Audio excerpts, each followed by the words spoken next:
Hey there, Tundra Nation. Welcome back to the channel. Today on Tundra Tactical, we talk about something positive for once. What? The most popular guns of 2020. So stay tuned. Thanks for watching, and let's start the show.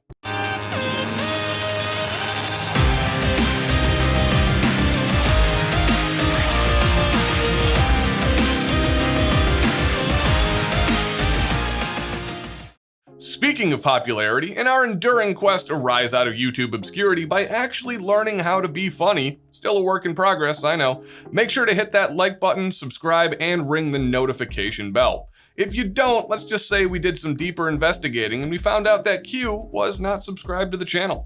I don't know if the ATF is watching us that closely or not, but if you love your dog, and not to mention your freedom, I'd say better safe than sorry.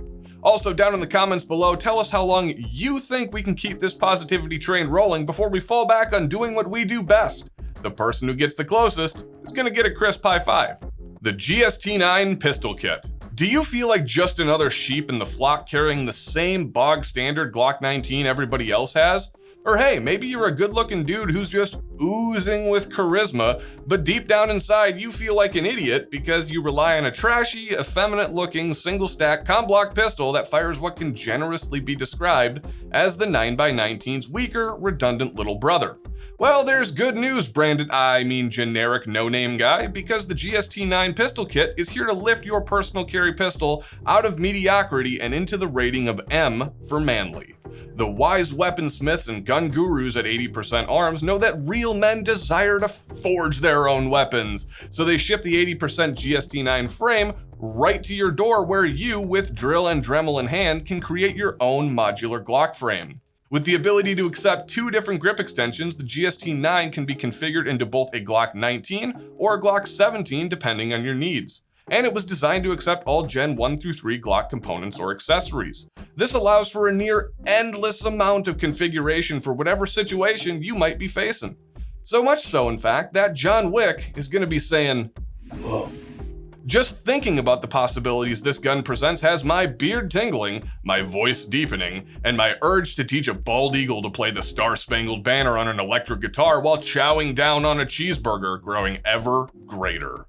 The SCAR 20S in 6.5 Creedmoor.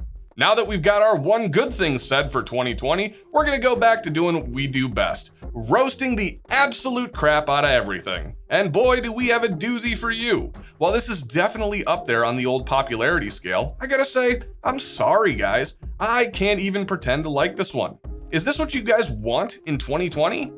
It's another SCAR. What the hell is wrong with you people? What's there to be excited about? The platform has been kicking around the civilian world for a decade with minimal changes, and it took them almost an additional decade to add another variant to the lineup, the SCAR 20S, in which the boys with the thick glasses over at FN basically took a Mark 20 SSR, broke out the industrial-sized Dremel, and filed off the serial numbers and presented it as a new civilian precision DMR, as if we needed another one in an already saturated market. Now for 2020, they've given us another SCAR 20S, only this time it's in 6.5 Creedmoor. The same round we've been using in all of our other long-range precision guns since 2008. Such incremental updating of an old system should not be newsworthy, especially when they're essentially pulling a Porsche and rebranding different guns and calling them new. And yet, according to that barely fed nerd that I keep in my closet, this is apparently one of the most searched guns of 2020. And that sucks because it's not even available in 224 Valkyrie, even though advancements in technology and other cartridges have rendered the 224 Valkyrie completely redundant. And only used by bald, middle-aged men who lack any true understanding of long-range shooting. Oddly enough, they're often named Chad or Tyler. Okay, I'm gonna have to have a talk with them. I'm sorry, Tundra Nation. We've got a new writer here, so we'll get this sorted out off camera. Meanwhile, here's actual footage of our new writer at work. All right, Carnage.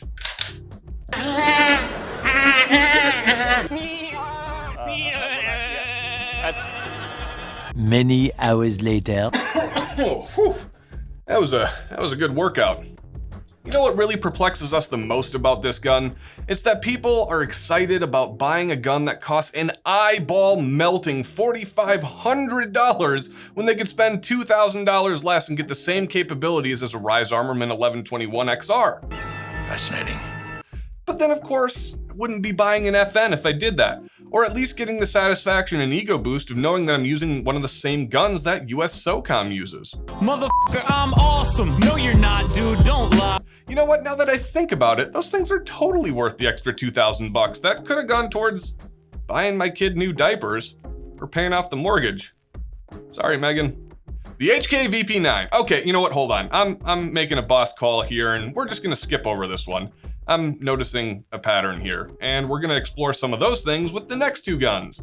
Too long, did not read. Tyler gets frustrated by an inanimate object and loses his mind. Harry, What? it's an inanimate f***ing object. You're an inanimate f***ing object! Moving on, the CZ Bren 2 MS. I'm not gonna lie, I've kind of been looking forward to this one a little bit. Not because I like this gun, but because soon I'll be bathing in the salty, bitter tears of all you CZ fanboys out there by ripping into yet another one of your false gods. For those of you who don't know, CZ has released another Bren product this year. The Bren 2 MS of various different barrel lengths in 5.56 NATO and 7.62x39 is definitely one of the new hotnesses this year. You know, it's almost like every other major gun company decided to just phone it in this year and rebrand old products, I guess. We really don't care about the 5.56 version since everybody on the planet seems to be offering something in that caliber already, and because of the current ammo shortage, you're gonna find an actual leprechaun in your box of Lucky Charms before you find an affordable brick of 5.56. So we're gonna focus on the other version here. To make the Bren 2 MS stand out from the rest of the crowd of 5.56 chambered pistols, CZ decided to also chamber it in one of the other most common rifle cartridges on the planet, 7.62x39. In addition to making it look more exciting than it really is, this simple trick helps keep CZ fanboys that get that comm block itch from going somewhere else and buying outside of the cult company. Yes, that's right. CZ's totally not a cult. Oh dear.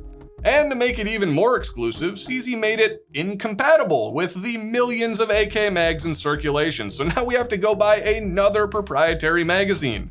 Perhaps our favorite iteration of the Bren 2 MS is the 9-inch barreled version. With its short barrel and high power of the cartridge, the 9-inch 7.62 Bren 2 MS is the spitting image of the fanboys who worship it when they pull the trigger. Loud, brash, and nobody wants to be anywhere near it when it speaks. The Daniel Defense M4 PDW. In our second example of derivative rifles from companies that have the capability of doing way better but just decide to say, screw it, these lemmings will love it, we have the Daniel Defense DD M4 PDW. Yay! Another AR.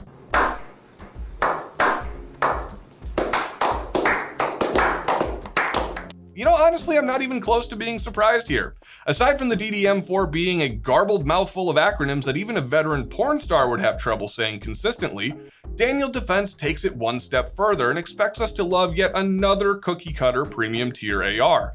I mean, seriously, my dudes, if I'm paying premium prices, I want something that at least stands out a little bit. Now, my question for Daniel Defense is, when are you gonna make something that isn't an AR? They made the Delta 5. The Delta 5? Come on! The Delta 5 was a nightmare train wreck. It was a $1,700 gun that did the same job as a $600 gun. You know what, on second thought, actually good for them. This year they actually stuck with what they knew and didn't give us a flaming pile of massive garbage. Good job. Instead, they gave us a super short 300 Blackout personal defense AR that's just overpriced.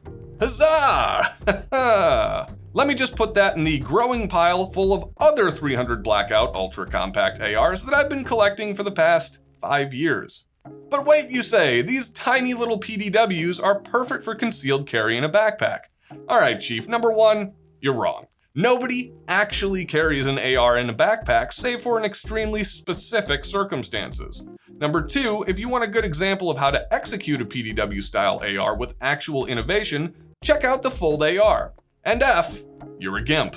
With a rifle, pistol like this, you're gonna find that when your life's on the line and seconds count, by the time you've gone through your backpack and whipped this bad boy out, Mike the Mugger / Smokey the friggin' Bear have already been busy defiling your corpse for the past 15 seconds. And unless your name's Andre the Giant, you're not going to be concealing this thing when most of us normies have trouble concealing a full-size Glock or a SIG. Next, you're going to tell me that the 300 Black has the same stopping power as a 7.62x29 with subsonic ammunition and a suppressor. So it's the perfect home defense gun. Wonderful! I'm gonna go buy a 7.62x39 since it's both cheaper and more plentiful than the 300 Blackout, and I'd rather not wait the year that it would take for my suppressor to spend in jail for me to own it. Sorry. Well, that about wraps it up for this week, folks. If you dislike this video, then your idea of popularity comes from supporting douche groups like NFAC. And good for those guys, by the way. Second ND caught on camera in 3 months. Sounds like a solid group of dudes. But if you like the video, make sure to smash that thumbs up button and share it around with your friends. Consider subscribing to the channel and checking out our Patreon page to stay up to date on current and future content. And if you feel like repping some Tundra swag, follow the link in the description below to our store on Teespring. Thanks for watching, Tundra Nation, and you can now find us on Instagram at TundraTacticalMN.